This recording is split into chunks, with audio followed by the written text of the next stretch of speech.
ਜੀ ਵਾਹਿਗੁਰੂ ਜੀ ਕਾ ਖਾਲਸਾ ਵਾਹਿਗੁਰੂ ਜੀ ਕੀ ਫਤਿਹ। ਮੈਂ ਹਰਵਿੰਦਰ ਸਿੰਘ ਚੜ੍ਹਦੀ ਕਲਾ ਸੇਵਾ ਟਰਸਟ ਅਮਰ ਕੌਲੀ ਲਾਜਪਤ ਨਗਰ 4 ਤੋਂ ਬੋਲ ਰਿਹਾ। ਟਰਸਟ ਵੱਲੋਂ ਜਿਹੜੀ 1 ਮਈ 2021 ਗਈ ਹੈ, ਉਸ ਦਿਨ ਗੁਰੂ ਤੇਗ ਬਹਾਦਰ ਸਾਹਿਬ ਜੀ ਦਾ 400 ਸਾਲਾ ਪ੍ਰਕਾਸ਼ ਦਿਹਾੜਾ ਸੀ। ਸਾਰੀ ਦੁਨੀਆ ਨੇ ਬੜੇ ਗੱਜ-ਵੱਜ ਕੇ ਮਨਾਇਆ। ਟਰਸਟ ਵੱਲੋਂ ਇੱਕ ਨਿਵੇਕਲਾ ਉਪਰਾਲਾ ਕੀਤਾ ਗਿਆ, ਇੱਕ ਨਿਵੇਕਲੇ ਢੰਗ ਨਾਲ ਉਹਨੂੰ ਸੈਲੀਬ੍ਰੇਟ ਕੀਤਾ ਗਿਆ, ਜਿਹਦੇ ਵਿੱਚ ਗੁਰੂ ਤੇਗ ਬਹਾਦਰ ਸਾਹਿਬ ਜੀ ਦੀ ਬਾਣੀ ਤੇ ਇਤਿਹਾਸ ਤੇ ਹੋਰ ਤੱਥਾਂ ਤੋਂ ਲੈ ਕੇ ਸਵਾਲ ਜਵਾਬ ਕੀਤੇ ਗਏ। ਉਹਦਾ ਜਿਹੜਾ ਟਾਈਟਲ ਸੀ ਉਹ ਚੰਗੇਰੀ ਮਾਂ ਰੱਖਿਆ ਗਿਆ, ਜਿਹਦੇ ਵਿੱਚ ਖਾਲੀ ਬੀਬੀਆਂ ਹੀ ਪਾਰਟਿਸਿਪੇਟ ਕਰ ਸਕਦੀਆਂ ਸਨ। ਤੋ ਇਹ ਜਾਣ ਕੇ ਤੁਹਾਨੂੰ ਖੁਸ਼ੀ ਹੋਏਗੀ ਕਿ ਜਿਹੜਾ ਉਪਰਾਲਾ ਸੱਚੇ ਪਾਤਸ਼ਾਹ ਨੇ ਆਪ ਕਰਵਾਇਆ, ਉਹਦੇ ਵਿੱਚ 1300 ਤੋਂ ਵੱਧ ਬੀਬੀਆਂ ਨੇ ਪਾਰਟਿਸਿਪੇਟ ਕੀਤਾ। ਤੋ ਇੱਕ ਬੜਾ ਚੰਗਾ ਜਿਹੜਾ ਰਿਸਪੌਂਸ ਆਇਆ, ਔਰ ਉਹ ਵੀ ਦੇਸ਼ਾਂ ਵਿਦੇਸ਼ਾਂ ਤੋਂ, ਫੋਰਨ ਕੰਟਰੀਜ਼ ਤੋਂ ਵੀ ਬੀਬੀਆਂ ਨੇ ਆਪਣਾ ਇਸ ਪ੍ਰੋਗਰਾਮ ਵਿੱਚ ਸ਼ਿਰਕਤ ਭਰੀ। ਸੋ ਹੁਣ ਮੈਂ ਆਪਣੇ ਖਾਸ ਮਹਿਮਾਨ ਜਿਹੜੇ ਨੇ, ਯਾਨੀ ਸੁਖਵਿੰਦਰ ਸਿੰਘ ਜੀ, ਜਿਹੜੇ ਕਿ ਵਾਈਸ ਪ੍ਰਿੰਸੀਪਲ ਦਸ਼ਮੇਸ਼ ਗੁਰਮਤਿ ਵਿਦਿਆਲਾ ਬਾਲਾ ਸਾਹਿਬ, ਉਹਨਾਂ ਨੂੰ ਮੈਂ ਲਾਈਨ ਤੇ ਨਾਲ ਲਵਾਂਗਾ। ਨਾਲੇ ਬੇਨਤੀ ਕਰਾਂਗਾ ਕਿ ਜਿਹੜੇ ਅਸੀਂ ਕੁਝ ਸਵਾਲ ਜਵਾਬ ਅਸੀਂ ਬੀਬੀਆਂ ਨਾਲ ਕੀਤੇ, ਅਸੀਂ ਉਹ ਸੰਗਤ ਨਾਲ ਜਿਹੜੀ ਹੈ ਸਾਂਝੇ ਕਰ ਲਈਏ। ਸੋ ਆਓ ਜੀ ਆਇਆਂ ਆਖੀਏ ਸੁਖਵਿੰਦਰ ਵੀਰ ਜੀ ਨੂੰ। ਵੀਰ ਜੀ ਵਾਹਿਗੁਰੂ ਜੀ ਕਾ ਖਾਲਸਾ ਵਾਹਿਗੁਰੂ ਜੀ ਕੀ ਫਤਿਹ। ਵਾਹਿਗੁਰੂ ਜੀ ਕੀ ਫਤਿਹ ਜੀ। ਵੀਰ ਜੀ, ਜਿਸ ਤਰ੍ਹਾਂ ਮੈਂ ਪਹਿਲੇ ਕਹਿ ਚੁੱਕਾ ਕਿ ਚੜ੍ਹਦੀ ਕਲਾ ਸੇਵਾ ਟਰਸਟ ਵੱਲੋਂ ਇੱਕ ਨਿਵੇਕਲਾ ਉਪਰਾਲਾ ਕੀਤਾ ਗਿਆ, ਜਿਹਦੇ ਵਿੱਚ ਚੰਗੇਰੀ ਮਾਂ ਦੇ ਨਾਂ ਤੋਂ ਟੈਸਟ ਲਿੱਤਾ ਗਿਆ, ਆਨਲਾਈਨ ਐਗਜ਼ਾਮ ਲਿੱਤਾ ਗਿਆ ਬੀਬੀਆਂ ਦਾ, ਜਿਹਦੇ ਵਿੱਚ ਤਕਰੀਬਨ 1300 ਤੋਂ ਵੱਧ ਬੀਬੀਆਂ ਨੇ ਦੇਸ਼ਾਂ ਵਿਦੇਸ਼ਾਂ ਤੋਂ ਪਾਰਟਿਸਿਪੇਟ ਕੀਤਾ।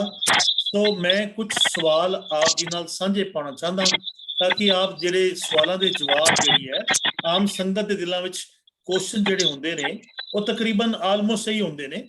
ਚਲੋ ਆਓ ਆਪਾਂ ਰਲ ਮਿਲ ਕੇ ਆਪਾਂ ਤੁਹਾਡੀ ਮਦਦ ਦੇ ਨਾਲ, ਇਸ ਚੈਨਲ ਦੇ ਮਾਧਿਅਮ ਦੇ ਨਾਲ ਆਪਾਂ ਇਸ ਨੂੰ ਸੋਲਵ ਕਰਕੇ ਸੰਗਤਾਂ ਤੱਕ ਪਹੁੰਚਾਈਏ। ਹਾਂਜੀ ਵੀਰ ਜੀ। ਜੀ ਵੀਰ ਜੀ, ਬਹੁਤ ਵਧੀਆ ਉਪਰਾਲਾ ਹੈਗਾ।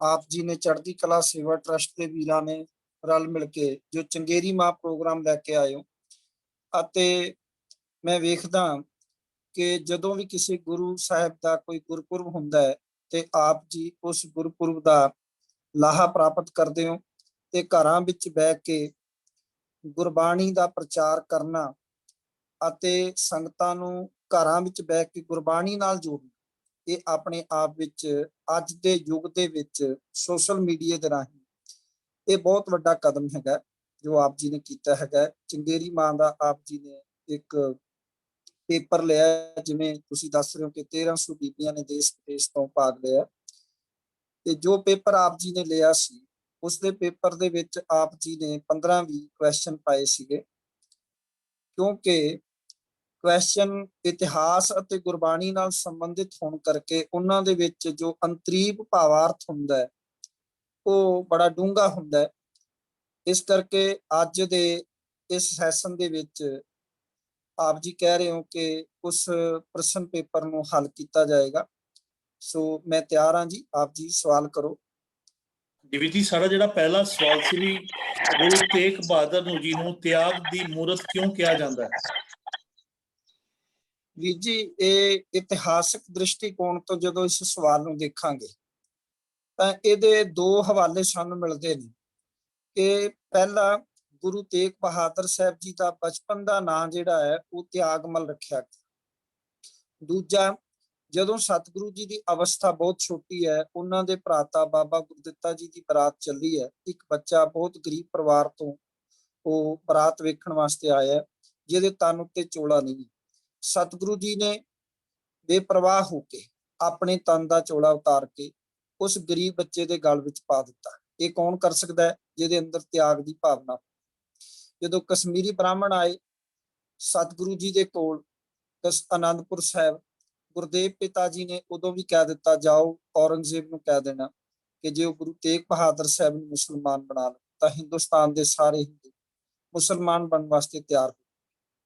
ਸੋ ਇਹਦੇ ਵਿੱਚ ਗੱਲ ਇਹ ਸੀ ਵੀ ਸਤਿਗੁਰੂ ਜੀ ਨੂੰ ਆਪਣਾ ਸਰੀਰ ਦਾ ਬਲੀਦਾਨ ਦੇਣਾ ਪੈਣਾ ਸੀ, ਆਪਣੇ ਸਰੀਰ ਦਾ ਸ਼ਹਾਦਤ ਦੇਣੀ ਪੈਣੀ ਸੀ, ਜਿਹਨੂੰ ਅਸੀਂ ਪੜ੍ਹਦੇ ਹਾਂ ਨਾ ਕਿ ਤੇਗ ਬਹਾਦਰ ਸਗਲ ਸ੍ਰਿਸ਼ਟ ਪੈ ਢਾਪੀ ਚਾਦਰ, ਪ੍ਰਗਟ ਭਏ ਗੁਰੂ ਤੇਗ ਬਹਾਦਰ, ਸਗਲ ਸ੍ਰਿਸ਼ਟ ਪੈ ਢਾਪੀ ਚਾਦਰ।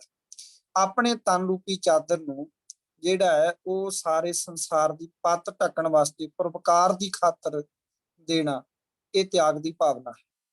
ਦੂਜੀ ਗੱਲ, ਗੁਰਬਾਣੀ ਵੀ ਸਾਨੂੰ ਤਿਆਗਣ ਦੀ ਗੱਲ ਕਰਦੀ ਹੈ। ਗੁਰਬਾਣੀ ਕਹਿੰਦੀ ਹੈ ਤਿਆਗਨ ਨੀਕਾ, ਕਾਮ ਕ੍ਰੋਧ ਲੋਭ ਮੋਹ ਤਿਆਗਣਾ। ਗੁਰੂ ਤੇਗ ਬਹਾਦਰ ਸਾਹਿਬ ਦੀ ਆਪਣੀ ਬਾਣੀ ਗੌੜੀ ਰਾਗ ਦਾ ਪਹਿਲਾ ਹੀ ਸ਼ਬਦ, ਉਹਦੇ ਵਿੱਚ ਵੀ ਸਤਿਗੁਰੂ ਪਾਤਸ਼ਾਹ ਕਹਿੰਦੇ ਨੇ, ਸਾਧੋ ਮਨ ਕਾ ਮਾਨ ਤਿਆਗੋ, ਕਾਮ ਕ੍ਰੋਧ ਸੰਗਤ ਦੁਰਜਨ ਕੀ, ਤਾਂ ਤੇ ਅਹਨਿਸ ਭਾਗ। ਐ ਸਾਧੂਓ, ਜੋ ਕੁਝ ਤੁਸੀਂ ਤਿਆਗ ਚੁੱਕੇ ਹੋ ਨਾ, ਘਰ ਪਰਿਵਾਰ ਇਸਤਰੀ ਬੱਚੇ, ਇਹ ਤਿਆਗਣ ਦੀ ਲੋੜ ਨਹੀਂ ਸੀ।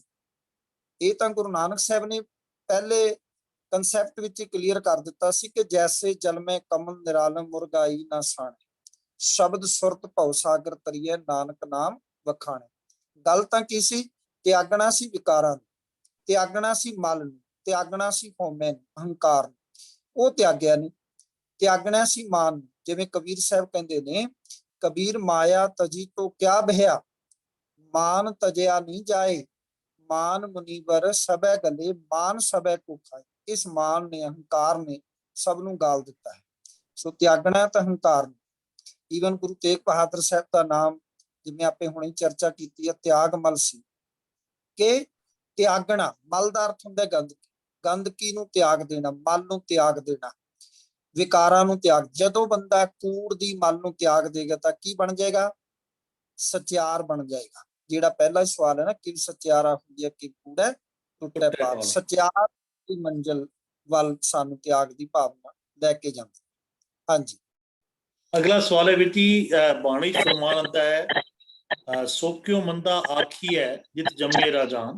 ਇਸ ਸਵਾਲ ਨਾਲ ਹੀ ਐਡ ਹੈ ਕਿ ਔਰਤ ਬੀਬੀਆਂ ਨੂੰ ਬਰਾਬਰ ਦਾ ਦਰਜਾ ਜਿਹੜਾ ਕਿਹੜਾ ਧਰਮ ਦਿੰਦਾ ਹੈ, ਤੇ ਨਾਲ ਹੀ ਸਤੀ ਪ੍ਰਥਾ ਦਾ ਜ਼ਿਕਰ ਆਉਂਦਾ ਹੈ।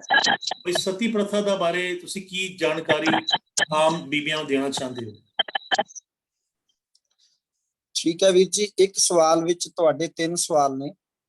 ਸਭ ਤੋਂ ਪਹਿਲੀ ਗੱਲ ਹੈ ਕਿ ਗੁਰੂ ਨਾਨਕ ਸਾਹਿਬ ਜੀ ਦੀ ਇਹ ਪਾਵਨ ਪੰਕਤੀ ਹੈ, ਆਸਾ ਕੀ ਵਾਰ ਵਿੱਚ, ਸੋ ਕਿਉ ਮੰਦਾ ਆਖੀ ਹੈ ਜਿਤ ਜੰਮੈ ਰਾਜਾ। ਹਾਂਜੀ, ਗੁਰੂ ਸਾਹਿਬ ਜੀ ਨੂੰ ਇਹ ਲੋੜ ਕਿਉਂ ਪਈ ਇਹ ਗੱਲ ਕਹਿਣ ਦੀ? ਇਸ ਗੱਲ ਦੇ ਪਿਛੋਕੜ ਵਿੱਚ ਜਾਣਾ ਪਏਗਾ, ਕਿਉਂਕਿ ਸਤਿਗੁਰੂ ਗੁਰੂ ਨਾਨਕ ਸਾਹਿਬ ਮਹਾਰਾਜ ਹਾਲਾਤ ਵੇਖ ਰਹੇ ਨੇ ਕਿ ਉਸ ਸਮੇਂ ਔਰਤ ਨੂੰ ਜਿਹੜਾ ਹੈ ਉਹ ਕੀ ਸਮਝਿਆ ਜਾ ਰਿਹਾ ਜਾਂ ਕੀ ਦਰਜਾ ਦਿੱਤਾ ਜਾ ਰਿਹਾ। ਵੇਖੋ, ਕੋਈ ਕਹਿੰਦਾ ਹੈ ਸਨਾਤਨ ਧਰਮ ਵਿੱਚ ਤੁਸੀਂ ਵੇਖੋਗੇ ਤਾਂ ਸਭ ਤੋਂ ਪਹਿਲਾਂ ਉਹਨਾਂ ਨੇ ਇਸਤਰੀ ਨੂੰ ਦੇਵਦਾਸੀ ਕਿਹਾ ਹੈ, ਕਿ ਇਸਤਰੀਆਂ ਨੂੰ ਦੇਵਦਾਸੀਆਂ ਬਣਨ ਲਈ ਮਜਬੂਰ ਕੀਤਾ ਗਿਆ। ਦੂਜਾ, ਉਹਨਾਂ ਨੂੰ ਕਲੰਕਣੀ ਵੀ ਕਿਹਾ ਗਿਆ, ਬਾਂਝ ਵੀ ਕਿਹਾ ਗਿਆ, ਪੈਰ ਦੀ ਜੁੱਤੀ ਵੀ ਆਖਿਆ ਗਿਆ। ਇੱਥੋਂ ਤੱਕ ਕਿ ਤੁਸੀਂ ਯਹੂਦੀਆਂ ਨੂੰ ਪੜੋਗੇ ਤਾਂ ਯਹੂਦੀ ਪਤਾ ਕੀ ਕਹਿੰਦੇ ਨੇ? ਉਹ ਤੇ ਰੱਬ ਦਾ ਸ਼ੁਕਰਾਨਾ ਕਰਦੇ ਨੇ। ਉਹ ਕਹਿੰਦੇ, ਰੱਬਾ ਤੂੰ ਮੈਨੂੰ ਸ਼ੁਕਰ ਹੈ ਜਿਹੜਾ ਲੜਕੀ ਨਹੀਂ ਬਣਾਇਆ ਹੈਗਾ, ਔਰਤ ਨਹੀਂ ਬਣਾਇਆ ਹੈਗਾ।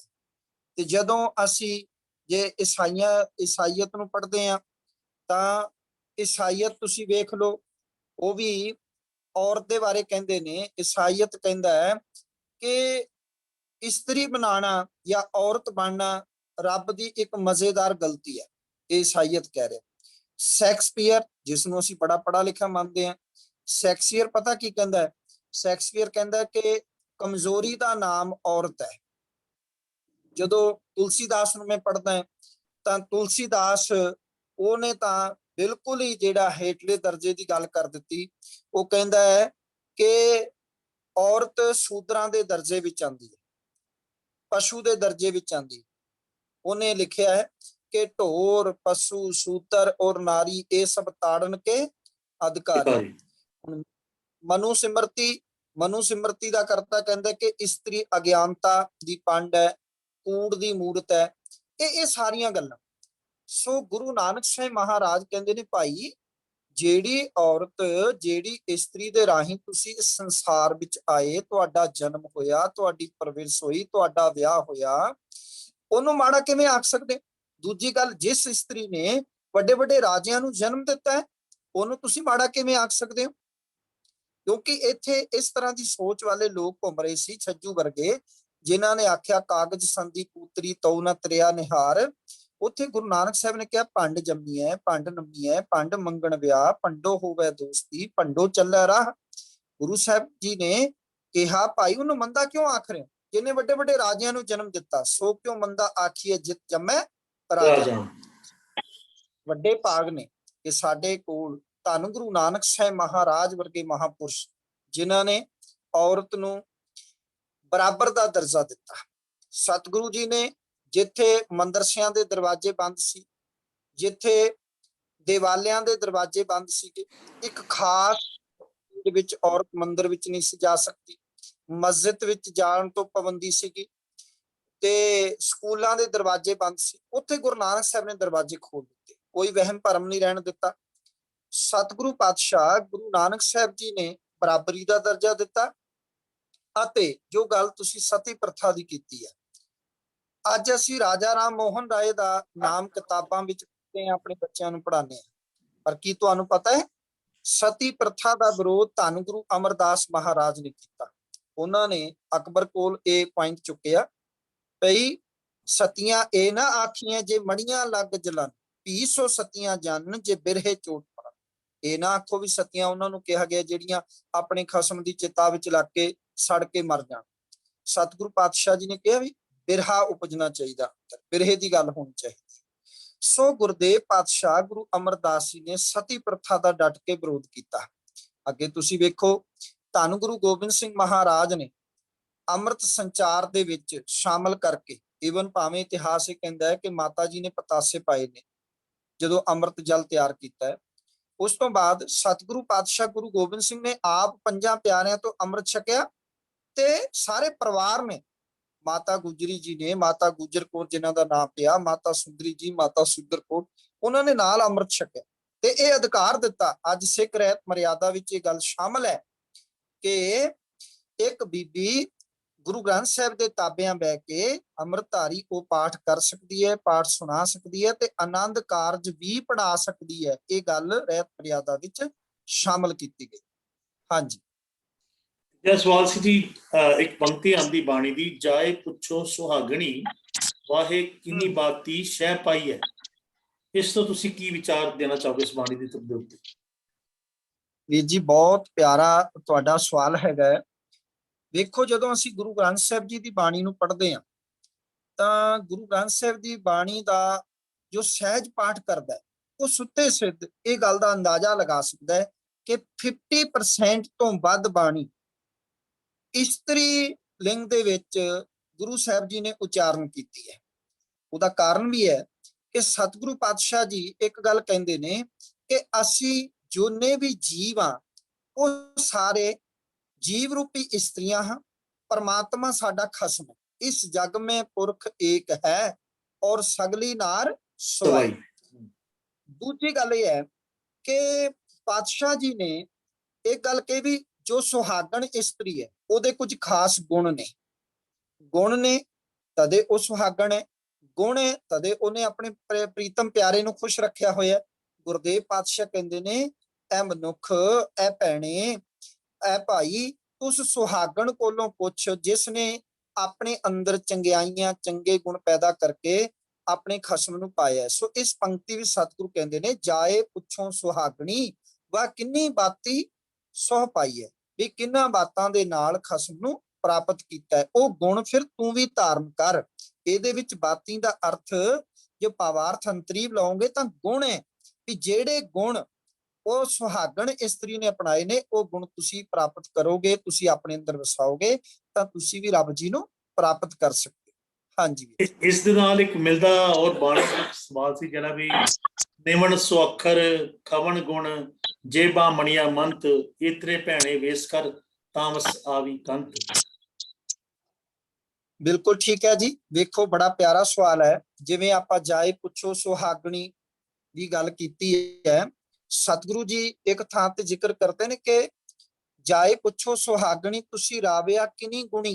ਕਿਹੜੇ ਗੁਣ ਨੇ ਉਹਨਾਂ ਦਾ ਵੀ ਜ਼ਿਕਰ ਪਾਤਸ਼ਾਹ ਨੇ ਕੀਤਾ ਕਿ ਸਹਿਜ ਸੰਤੋਖ ਸਿੰਗਾਰੀਆਂ ਮਿੱਠਾ ਬੋਲਣੀ, ਕਿ ਵੀ ਜੀਵਨ ਦੇ ਵਿੱਚ ਤੁਹਾਡੇ ਸਹਿਜ ਹੋਣਾ ਚਾਹੀਦਾ, ਸੰਤੋਖ ਹੋਣਾ ਚਾਹੀਦਾ ਤੇ ਮਿੱਠਾ ਬੋਲਣਾ ਹੋਣਾ ਚਾਹੀਦਾ। ਇਹ ਗੁਣ ਨੇ, ਇਹਨਾਂ ਗੁਣਾਂ ਦਾ ਵਿਸਥਾਰ ਬਾਬਾ ਫਰੀਦ ਸਾਹਿਬ ਜੀ ਨੇ ਕੀਤਾ ਹੈਗਾ। ਬਾਬਾ ਫਰੀਦ ਸਾਹਿਬ ਜੀ ਕਹਿੰਦੇ ਨੇ ਕਿ ਜੇ ਤੂੰ ਵਾਕਈ ਉਸ ਖਸਮ ਨੂੰ, ਉਸ ਮਾਲਕ ਨੂੰ ਵਸ ਕਰਨਾ ਚਾਹੁੰਦੀ ਹੈ ਤਾਂ ਤੇਰੇ ਜੀਵਨ ਵਿੱਚ ਨੰਬਰ 1 ਨਿਮਰਤਾ ਹੋਣੀ ਚਾਹੀਦੀ ਹੈ। ਨਿਵਣ ਸੋ ਅੱਖਰ, ਖਾਵਣ ਗੁਣ। ਖਾਵਣ ਦਾ ਅਰਥ ਹੁੰਦਾ ਗੁੱਸੇ ਨੂੰ ਜ਼ਰਨ ਦੀ ਤਾਕਤ। ਅੱਜ ਮੈਂ ਇੱਥੇ ਰੁਕ ਕੇ ਬੇਨਤੀ ਕਰਾਂ ਵੀਰ ਜੀ ਤੁਹਾਡੇ ਇਸ ਚੈਨਲ ਦੇ ਰਾਹੀਂ ਕਿ ਅੱਜ ਗੁੱਸੇ ਨੂੰ ਜ਼ਰਨ ਦੀ ਤਾਕਤ ਨਹੀਂ ਰਹੀ। ਸਾਡੇ ਵਿੱਚੋਂ ਟੋਲਰੇਸ਼ਨ ਪਾਵਰ ਖਤਮ ਹੁੰਦੀ ਚਲੀ ਜਾ ਰਹੀ। ਘਰਾਂ ਵਿੱਚ ਦੇਖਦੇ ਆ ਛੋਟੀ ਛੋਟੀ ਗੱਲ ਤੋਂ ਕਲੇਸ਼ ਹੁੰਦਾ ਚਲਾ ਜਾ ਰਿਹਾ। ਕਦੇ ਸੱਸ ਨੂੰਹ ਨਾਲ ਲੜ ਜਾਂਦੀ ਹੈ ਤੇ ਨੂੰਹ ਸੱਸ ਨਾਲ ਲੜੀ ਜਾ ਰਹੀ ਹੈ। ਪਤੀ ਪਤਨੀ ਵਿੱਚ ਝਗੜੇ ਹੋਈ ਜਾ ਰਹੇ ਨੇ। ਬੱਚਿਆਂ ਵਿੱਚ ਵੀ ਇਹ ਨਹੀਂ ਹੈਗੀ ਆ ਗੁੱਸੇ ਨੂੰ ਜ਼ਰਨ ਦੀ ਤਾਕਤ, ਜਦ ਕਿ ਇਹ ਵੀ ਇੱਕ ਗੁਣ ਹੈ। ਜੇ ਤੁਸੀਂ ਗੁੱਸੇ ਨੂੰ ਬਰਦਾਸ਼ਤ ਕਰਦੇ ਹੋ, ਇਹ ਵੀ ਇੱਕ ਗੁਣ ਹੈ। ਗੁਰਦੇਵ ਕਹਿੰਦੇ ਨੇ ਨਿਵਣ ਸੋ ਅੱਖਰ ਖਾਵਣ ਗੁਣ, ਜਿਹਵਾ ਮਣੀਆਂ ਮੰਤ। ਜਿਹਵਾ ਵਿੱਚ ਮਿਠਾਸ ਹੋਣੀ ਚਾਹੀਦੀ ਹੈ। ਇੱਕ ਜਿਹਵਾ ਹੀ ਹੈ ਜਿਸ ਤੋਂ ਮਿੱਠੇ ਬੋਲ ਕੇ ਤੁਸੀਂ ਬੇਗਾਨਿਆਂ ਨੂੰ ਵੀ ਆਪਣੇ ਬਣਾ ਲੈਂਦੇ ਹੋ ਤੇ ਕੋੜਾ ਬੋਲ ਕੇ ਆਪਣਿਆਂ ਨੂੰ ਬੇਗਾਨੇ ਬਣਾ ਲੈਂਦੇ ਹੋ। ਸਤਿਗੁਰੂ ਕਹਿੰਦੇ ਨੇ 3 ਗੁਣ ਨੇ, ਨਿਮਰਤਾ, ਗੁੱਸੇ ਨੂੰ ਜਰਨ ਦੀ ਤਾਕਤ ਤੇ ਮਿੱਠਾ ਬੋਲਣਾ। ਕਹਿਣਗੇ ਇਹ ਤ੍ਰੈ ਪੈਣੇ ਵੇਸ ਕਰ, ਤਾਮਸ ਆਵਈ ਕੰਤ। ਵੇਖੀ ਜਿਸ ਦਿਨ ਤੇਰੇ ਜੀਵਨ ਵਿੱਚ ਇਹ 3 ਗੁਣ ਆ ਗਏ, ਉਦਣ ਉਹ ਖਸਮ ਮਾਲਕ ਤੇਰੇ ਵਸ ਵਿੱਚ ਹੋਵੇਗਾ। ਹਾਂਜੀ ਵੀਰ ਜੀ। ਵੀਰ ਜੀ ਇੱਕ ਹੋਰ ਸਵਾਲ ਇਹਦੇ ਨਾਲ ਮਿਲਦਾ ਜੁਲਦਾ ਆਉਂਦਾ, ਤੁਸੀਂ ਆਨਸਰ ਬੜੇ ਅੱਛੇ ਬੜੇ ਸੁਚੱਜੇ ਢੰਗ ਨਾਲ ਦੇ ਰਹੇ ਹੋ। ਬੜਾ ਚੰਗਾ ਲੱਗ ਰਿਹਾ ਕਿ ਸੰਗਤ ਵੀ ਇੰਜੋਏ ਕਰੇਗੀ, ਆਨਸਰ ਨੂੰ ਆਨੰਦ ਮਾਣੇਗੀ ਆਨਸਰਾਂ ਦਾ। ਉਹਦੇ ਨਾਲ ਇੱਕ ਹੋਰ ਸਵਾਲ ਸਰ ਜਿਹੜਾ ਬਣਦਾ ਹੈ ਕਿ ਬਈ ਇੱਕ ਲਫ਼ਜ਼ ਆਉਂਦੇ ਨੇ ਜੀ, ਔਰਤ ਈਮਾਨ, ਦੌਲਤ ਗੁਜ਼ਰਾਨ ਤੇ ਪੁੱਤਰ ਨਿਸ਼ਾਨ। ਇਸ ਦੇ ਬਾਰੇ ਤੁਹਾਡੇ ਕੀ ਵਿਚਾਰ ਹੋਣਗੇ ਜੀ? ਵੀਰ ਜੀ ਇਹ ਜਿਹੜਾ ਹੈਗਾ ਇਹ ਜਵਾਬ ਹੈ। ਅਸਲ ਵਿੱਚ ਜਵਾਬ ਗੁਰੂ ਹਰਗੋਬਿੰਦ ਸਾਹਿਬ ਮਹਾਰਾਜ ਜੀ ਦਾ ਹੈ। ਗੁਰੂ ਹਰਗੋਬਿੰਦ ਸਾਹਿਬ ਜੀ ਨੂੰ ਸ਼ਾਹਦੌਲਾ ਇੱਕ ਫਕੀਰ ਹੋਇਆ, ਉਹਨੇ ਕੁਝ ਸਵਾਲ ਕੀਤੇ ਸੀ ਕਿ ਔਰਤ ਕੀ ਤੇ ਫਕੀਰੀ ਕੀ।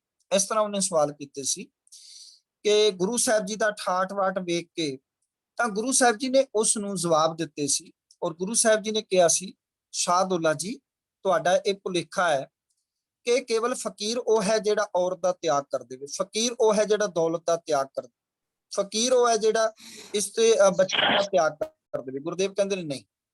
ਗੁਰਦੇਵ ਨੇ ਕਿਹਾ ਅਸਲ ਵਿੱਚ ਔਰਤ ਈਮਾਨ ਹੈ।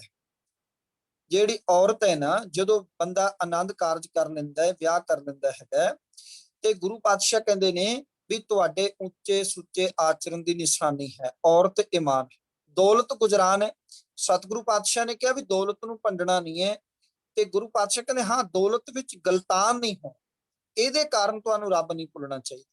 ਤੁਹਾਡੇ ਕੋਲ ਦੌਲਤ ਤਾਂ ਇੰਨੀ ਹੋਵੇ ਕਿ ਮੋਤੀ ਤਾਂ ਮੰਦਰ ਉਸਰੇ, ਰਤਨੀ ਤਾਂ ਹੋਏ ਜੜਾਓ, ਕਸਤੂਰ ਕੁੰਗੂ ਅਗਰ ਚੰਦਨ ਦੀ ਪਾਵੇ, ਚਾਉ ਮਤ ਦੇਖ ਭੁੱਲਣਾ ਵਿਸਰੈ, ਤੇਰਾ ਚਿਤ ਨਾ ਆਵੇ ਨਾਉ। ਕਿ ਪੁੱਤੀ ਗੰਢ ਪਵੇ ਸੰਸਾਰ, ਔਲਾਦ ਦਾ ਹੋਣਾ ਉਹ ਬਹੁਤ ਜ਼ਰੂਰੀ ਹੈ। ਇੱਥੇ ਜਿਹੜਾ ਪੁੱਤਰ ਸ਼ਬਦ ਹੈ ਨਾ, ਜੋ ਮੈਂ ਸਮਝਦਾ ਹੈ ਉਹ ਕੇਵਲ ਪੁੱਤਰ ਵਾਸਤੇ ਨਹੀਂ ਹੈ, ਉਹ ਸੰਤਾਨ ਵਾਸਤੇ ਹੈਗਾ। ਕਿਉਂਕਿ ਗੁਰੂ ਸਾਹਿਬ ਕਹਿੰਦੇ ਨੇ ਵੀ ਭਾਵੇਂ ਧੀ ਹੋਵੇ ਪੁੱਤਰ ਹੋਵੇ, ਉਹ ਤੁਹਾਡੇ ਅੱਗੇ ਪੀੜੀ ਦਰ ਪੀੜੀ ਸੰਤਾਨ ਜਿਹੜੀ ਹੈ ਉਹ ਵੱਧਦੀ ਹੈਗੀ ਹੈ ਔਰ ਤੁਹਾਡਾ ਸੰਸਾਰ ਨਾਲ ਸੰਬੰਧ ਜੁੜਦਾ ਹੈਗਾ।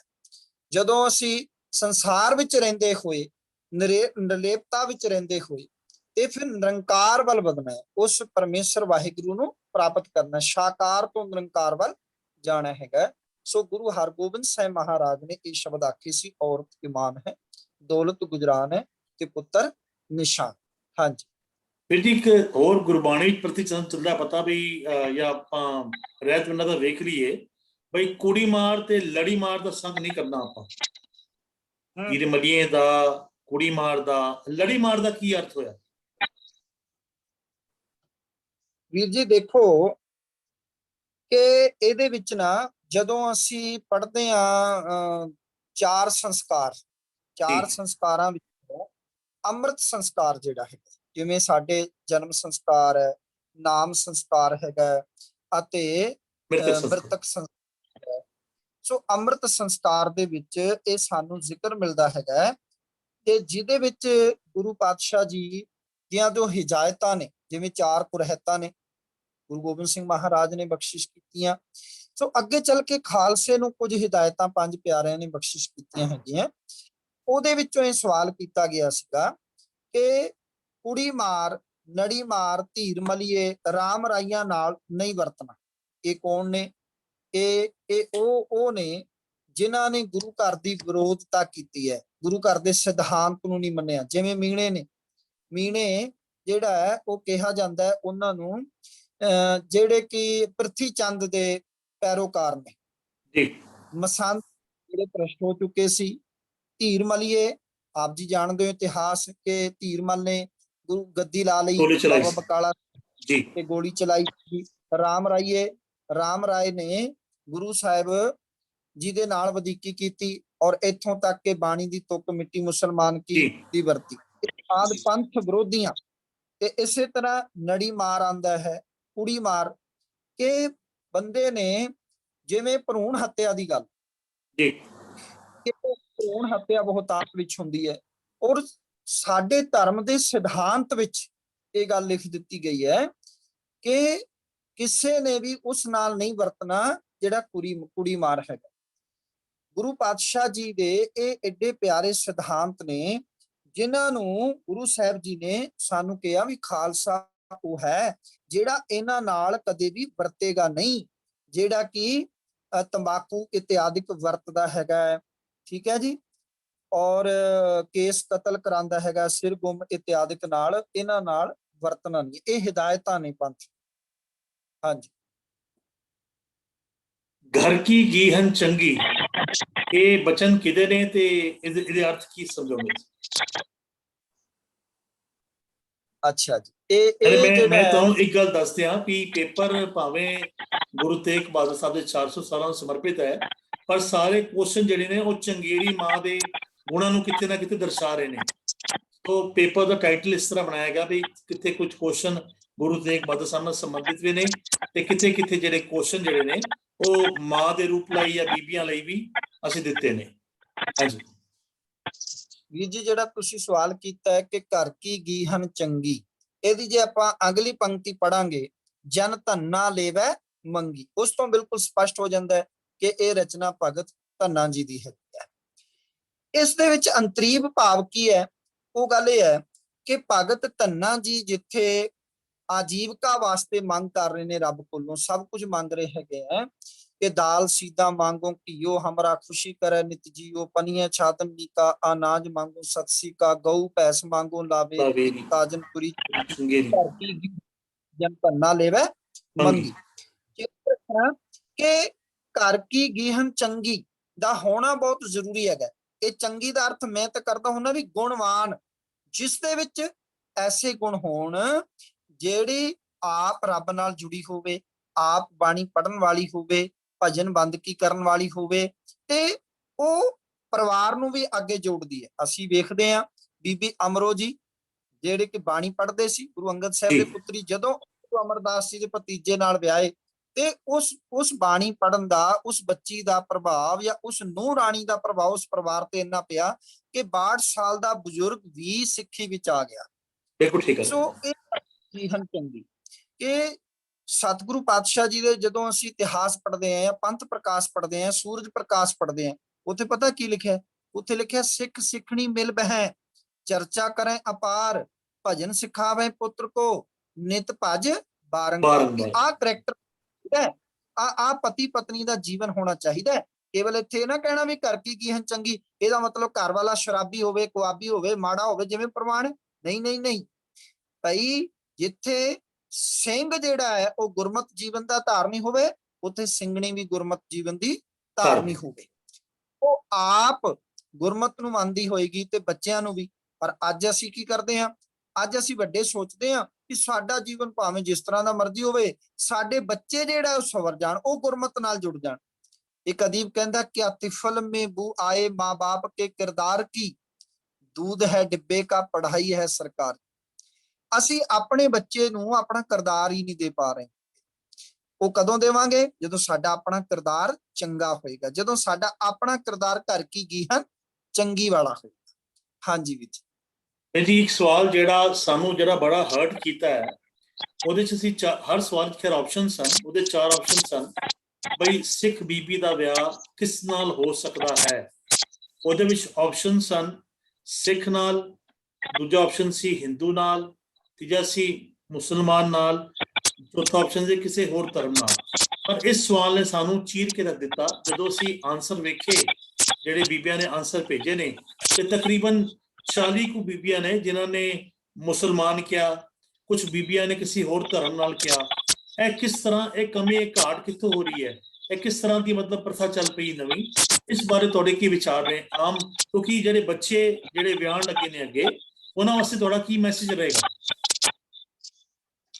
ਵੀਰ ਜੀ, ਸਭ ਤੋਂ ਪਹਿਲੀ ਘਾਟ ਇਹ ਹੈ ਕਿ ਹਰ ਇੱਕ ਧਰਮ ਦੇ ਕੋਈ ਨਾ ਕੋਈ ਅਸੂਲ ਹੁੰਦੇ ਨੇ, ਤੇ ਸਾਡੇ ਧਰਮ ਦੇ ਜਿਹੜੇ ਨਿਯਮ ਨੇ, ਅਸੂਲ ਨੇ, ਉਹ ਨੇ ਸਿੱਖ ਰਹਿਤ ਮਰਿਆਦਾ ਦੇ ਵਿੱਚ। ਜਿਵੇਂ ਹੁਣੇ ਹੀ ਆਪਾਂ 4 ਸੰਸਕਾਰਾਂ ਦਾ ਜ਼ਿਕਰ ਕੀਤਾ ਸੀ। ਜੀ, ਸਭ ਤੋਂ ਪਹਿਲਾਂ ਸਾਨੂੰ ਹਰ ਇੱਕ ਸਿੱਖ ਨੂੰ ਆਪਣੇ ਬੱਚਿਆਂ ਨੂੰ ਰਹਿਤ ਮਰਿਆਦਾ ਪੜ੍ਹਾਉਣੀ ਚਾਹੀਦੀ ਹੈ। ਦੂਜੀ ਗੱਲ, ਜਦੋਂ ਬੱਚਾ ਵਿਆਹਣ ਜੋਗਾ ਹੋ ਜਾਏ, ਉਸ ਤੋਂ ਪਹਿਲਾਂ ਹੀ ਉਹਨੂੰ ਆਨੰਦ ਸੰਸਕਾਰ ਪੜਾਓ। ਆਨੰਦ ਸੰਸਕਾਰ ਵਿੱਚ ਸਭ ਤੋਂ ਪਹਿਲਾ ਪੁਆਇੰਟ ਇਹ ਲਿਖਿਆ ਹੈ, ਸਿੱਖ ਦੀ ਪੁੱਤਰੀ ਦਾ ਵਿਆਹ ਸਿੱਖ ਨਾਲ ਹੋਵੇ। ਸਭ ਤੋਂ ਪਹਿਲਾ ਪੁਆਇੰਟ ਹੈ, ਸਿੱਖ ਦੀ ਪੁੱਤਰੀ ਦਾ ਵਿਆਹ ਸਿੱਖ ਨਾਲ ਹੋਣਾ ਚਾਹੀਦਾ। ਜੀ, ਠੀਕ ਹੈ।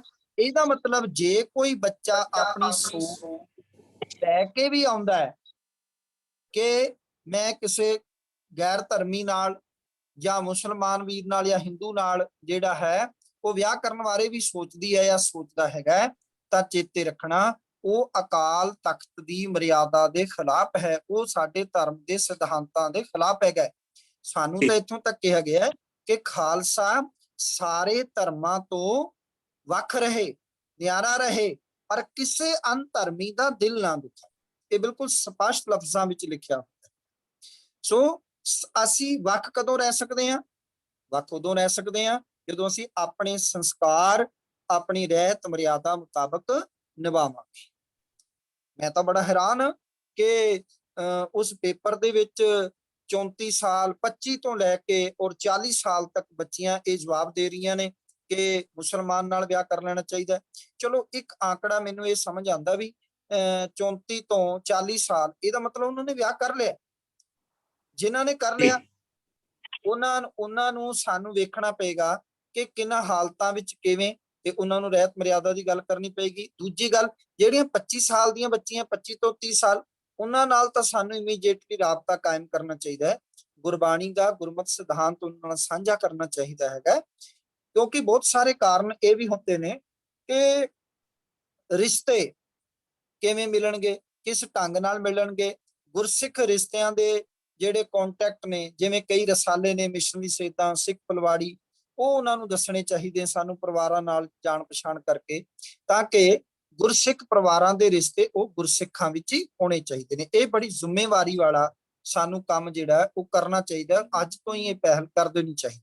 ਹਾਂਜੀ, ਆਖਰੀ ਸਵਾਲ ਤੁਹਾਨੂੰ ਮੈਂ ਲਾਂਗਾ ਪਹਿਲੇ, ਉਸ ਤੋਂ ਪਹਿਲੇ ਮੈਂ ਤੁਹਾਨੂੰ ਇੱਕ ਰਿਕੁਐਸਟ ਕਰਾਂਗਾ ਕਿ ਅਸੀਂ ਸਾਰੀ ਟੀਮ ਮਿਲ ਕੇ ਤੁਹਾਡੇ ਨਾਲ ਟਾਈ ਅਪ ਕਰਕੇ ਤੇ ਸਿੱਖ ਮਰਿਆਦਾ ਦੇ ਬਾਰੇ ਜਾਣਕਾਰੀ ਜਾਂ ਕਲਾਸਿਸ ਦੇ ਰਾਹੀਂ, ਆਨਲਾਈਨ ਕਲਾਸਿਸ ਰਾਹੀਂ ਅਸੀਂ ਬੱਚਿਆਂ ਨੂੰ ਪ੍ਰੋਵਾਈਡ ਕਰਨਾ ਚਾਹਾਂਗੇ, ਤਾਂ ਕਿ ਆਮ ਤੌਰ ਤੇ ਕਈਆਂ ਨੇ ਸਿੱਖ ਰਹਿਤ ਮਰਿਆਦਾ ਜਿਹੜੀ ਹੈ ਅੱਜ ਤੱਕ ਪੜ੍ਹੀ ਵੀ ਨਹੀਂ ਹੈ, ਪਰ ਅਸੀਂ ਚਾਹੁੰਦੇ ਹਾਂ ਵੀ ਕਲਾਸ ਦੇ ਥਰੂ ਜਿਹੜਾ ਸੀ ਉਹ ਪੂਰਾ ਡਿਟੇਲ ਵਾਈਜ਼ ਖੋਲ ਕੇ ਸਾਰਿਆਂ ਨੂੰ ਸਮਝਾਇਆ ਜਾਏ ਤੇ ਉਹਦਾ ਸ਼ਾਇਦ ਕਿਤੇ ਕੌਮ ਦਾ ਭਲਾ ਹੋ ਜਾਏ।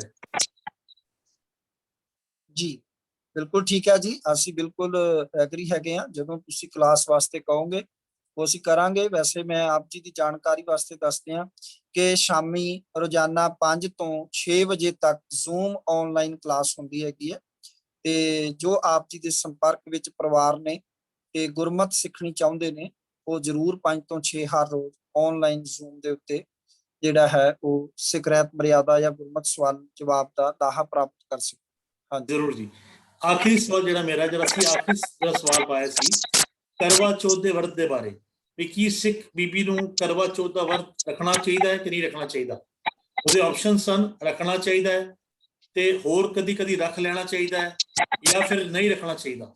ਪਰ ਕਮਾਲ ਦੀ ਗੱਲ ਹੈ ਕਿ ਕਾਫੀਆਂ ਦੇ ਜਵਾਬ ਜਿਹੜੇ ਆਏ ਬਈ ਰੱਖ ਲੈਣਾ ਚਾਹੀਦਾ ਹੈ, ਔਰ ਕਾਫੀਆਂ ਦੇ ਆਏ ਬਈ ਕਦੀ ਕਦੀ ਰੱਖਣ ਵਿੱਚ ਕੋਈ ਹਰਜ਼ ਨਹੀਂ ਹੈ।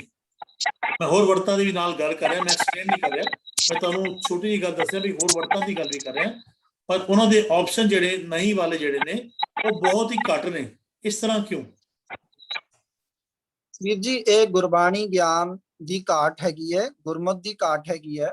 ਰਹਿਤ ਮਰਿਆਦਾ ਵਿੱਚ ਸਾਫ਼ ਲਿਖਿਆ ਹੈ ਸਿੱਖ ਨੇ ਕਿਸੇ ਵੀ ਪ੍ਰਕਾਰ ਦਾ ਕੋਈ ਵਰਤ ਨਹੀਂ ਰੱਖਣਾ। ਦੂਜੀ ਗੱਲ, ਗੁਰਬਾਣੀ ਨੇ ਬੜਾ ਸਪਸ਼ਟ ਕਿਹਾ ਹੈਗਾ, ਛੋੜੈ ਅੰਨ ਕਰੈ ਪਾਖੰਡ, ਨਾ ਉਹ ਸੁਹਾਗਣ ਨਾ ਉਹ ਰੰਡ। ਗੁਰੂ ਸਾਹਿਬ ਨੇ ਕਿਹਾ ਜਿਹੜੀ ਛੱਡਦੀ ਹੈ ਬੀਬੀ, ਉਹ ਪਖੰਡ ਕਰ ਰਹੀ ਹੈ, ਨਾ ਉਹ ਸੁਹਾਗਣ ਹੈ ਨਾ ਉਹ ਰੰਡ ਹੈਗੀ ਹੈ। ਸੋ ਮੈਂ ਇਹ ਬੇਨਤੀ ਕਰਾਂਗਾ ਆਪਣੀਆਂ ਭੈਣਾਂ ਨੂੰ ਕਿ ਭਾਈ ਜੇ ਤੁਸੀਂ ਵਰਤ ਰੱਖਦੇ ਹੋ ਤਾਂ ਤੁਸੀਂ ਨਾ ਸੁਹਾਗਣ ਦੀ ਕੈਟਾਗਰੀ ਵਿੱਚ ਆਉਂਦੇ ਹੋ, ਨਾ ਰੰਡ ਦੀ ਕੈਟਾਗਰੀ ਵਿੱਚ ਆਉਂਦੇ ਹੋ। ਸੋ ਇਸ ਕਰਕੇ ਇੱਕ ਕੈਟਾਗਰੀ ਵਿੱਚ ਤਾਂ ਆਓ, ਸੁਹਾਗਣ ਦੀ ਕੈਟਾਗਰੀ ਵਿੱਚ ਤਾਂ ਆਉਣਾ ਚਾਹੀਦਾ। ਤੇ ਸੁਹਾਗਣ ਦੀਆਂ ਕੁਝ ਆਪਣੀਆਂ ਨਿਸ਼ਾਨੀਆਂ ਹੈਗੀਆਂ, ਸੁਹਾਗਣ ਵਾਸਤੇ ਆਪਣੀ ਜੀਵਨ ਜਾਚ ਹੈ। ਜਿਵੇਂ ਗੁਰੂ ਸਾਹਿਬ ਜੀ ਤਾਂ ਸਗੋਂ ਇੰਨਾ ਮਾਣ ਬਖਸ਼ਿਸ਼ ਕਰਦੇ ਨੇ ਕਿ ਜਾਏ ਪੁੱਛੋ ਸੁਹਾਗਣੀ, ਅਸੀਂ ਹੁਣੇ ਚਰਚਾ ਕੀਤੀ ਹੈਗੀ ਹੈ। ਤਾਂ ਤੁਹਾਡੇ ਜੀਵਨ ਵਿੱਚ ਵਰਤ ਨਹੀਂ, ਤੁਹਾਡੇ ਜੀਵਨ ਵਿੱਚ ਤਾਂ ਸਤ ਸੰਤੋਖ ਸ਼ਿੰਗਾਰੀਆਂ ਵਾਲਾ ਜੀਵਨ ਹੋਣਾ ਚਾਹੀਦਾ ਹੈ।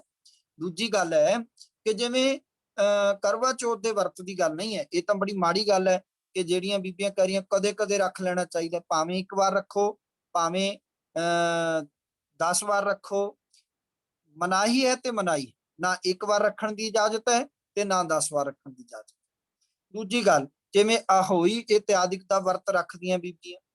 ਹੁਣ ਮੈਨੂੰ ਇਹ ਦੱਸੋ ਵੀ ਮੈਂ ਛੋਟਾ ਜਿਹਾ ਸਵਾਲ ਕਰ ਲਵਾਂ ਕਿ ਚਲੋ ਭਾਈ ਤੁਸੀਂ ਵਰਤ ਰੱਖ ਲਓ, ਆਹੋਈ ਦਾ ਵਰਤ ਰੱਖ ਲਓ, ਪਰ ਤੁਹਾਨੂੰ ਪਤਾ ਇਹਦਾ ਫਲ ਕੀ ਮਿਲੇਗਾ?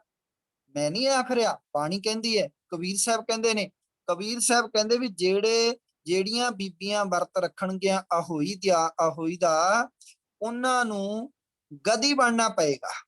ਹੁਣ ਦੱਸੋ ਵੀ ਕੋਈ ਗਦੀ ਬਣਨ ਵਾਸਤੇ ਤਿਆਰ ਹੈ? ਮੇਰੇ ਖਿਆਲ ਜਿਹਨੂੰ ਅਸੀਂ ਪੁੱਛ, ਇਹ ਅਗਿਆਨਤਾ ਵਰਤ ਰੱਖੇ ਜਾ ਰਹੇ ਨੇ। ਜਿਹਨੂੰ ਤੁਸੀਂ ਪੁੱਛੋਗੇ ਨਾ ਵੀ ਗਦੀ ਬਣਨ ਵਾਸਤੇ ਤਿਆਰ ਹੋ, ਸਾਰੇ ਮਨਾ ਕਰ ਦੇਣਗੇ ਵੀ ਨਾ ਨਾ ਨਾ ਨਾ, ਸਾਨੂੰ ਗਦੀ ਨਹੀਂ ਬਣਨਾ, ਮਸਾਂ ਤੇ ਮਨੁੱਖਾ ਜੀਵਨ ਪ੍ਰਾਪਤ ਹੋਏ। ਤੇ ਭਾਈ ਫਿਰ ਇਹਦਾ ਮਤਲਬ ਕਿ ਜੇ ਤੁਸੀਂ ਗਦੀ ਬਣਨ ਵਾਸਤੇ ਤਿਆਰ ਨਹੀਂ ਹੋ ਤਾਂ ਫਿਰ ਵਰਤ ਕਿਉਂ ਰੱਖਦੇ ਹੋ?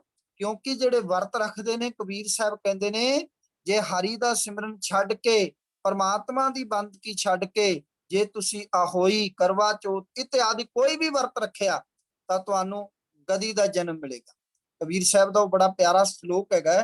ਕਬੀਰ ਸਾਹਿਬ ਕਹਿੰਦੇ ਨੇ, ਕਬੀਰ ਹਰ ਕਾ ਸਿਮਰਨ ਛਾੜ ਕੇ, ਆਹੋਈ ਰਾਖੈ ਨਾਰ, ਗਦੀ ਹੋ ਕੇ ਔਤਰੈ, ਭਾਰ ਸਹਿ ਮਨ ਚਾਰ। ਔਤਰੈ ਦਾ ਅਰਥ ਹੁੰਦਾ ਜਨਮ ਲੈਣਾ। ਕਹਿਣਗੇ ਫਿਰ ਗਦੀ ਹੋ ਕੇ ਜਨਮ ਲੈਣਾ ਪਏਗਾ, ਫਿਰ ਮਣਾ ਮੁਈ ਭਾਰ ਸਹਿਰਨਾ ਪਏਗਾ। ਇਸ ਕਰਕੇ ਲੋੜ ਹੀ ਨਹੀਂ ਹੈ ਕੋਈ ਵਰਤ ਇਤਿਆਦਿਕ ਰੱਖਣ ਦੀ। ਹਾਂਜੀ। ਸੋ ਵੀਰ ਜੀ, ਪੂਰੀ ਟੀਮ ਵੱਲੋਂ ਚੜ੍ਹਦੀ ਕਲਾ ਸੇਵਾ ਟਰਸਟ ਦੀ ਲਾਜਪਤ ਨਗਰ ਨਵੀਂ ਦਿੱਲੀ ਤੋਂ ਆਪ ਜੀ ਦਾ ਬਹੁਤ ਬਹੁਤ ਧੰਨਵਾਦ ਕੀਤਾ ਜਾਂਦਾ, ਜਿਹੜੇ ਕਿ ਆਪ ਨੇ ਆਪਣਾ ਅਨਮੋਲ ਸਮਾਂ ਕੱਢਿਆ, ਜਿਹੜਾ ਕਿ ਆਪ ਜੀ, ਮੈਨੂੰ ਪਤਾ ਹੈ ਆਪ ਬੜੇ ਵਿਦਵਾਨ ਹੋ ਤੇ ਆਪ ਪ੍ਰਚਾਰ ਵੀ ਕਾਫੀ ਕਰ ਰਹੇ ਹੋ। ਸੋ ਇਸ ਕਰਕੇ ਟੀਮ ਵੱਲੋਂ ਉਪਰਾਲਾ ਕੀਤਾ ਗਿਆ ਵੀ ਆਪ ਜੀ ਨਾਲ ਗੱਲਬਾਤ ਕਰਕੇ ਸੰਗਤ ਤੱਕ ਪਹੁੰਚਾਉਣ ਦਾ ਇੱਕ ਉਦਮ ਬਣੀਏ।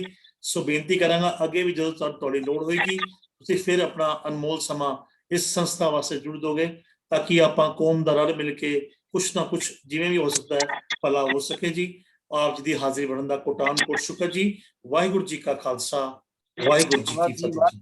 ਖਾਲਸਾ, ਵਾਹਿਗੁਰੂ ਜੀ ਕੀ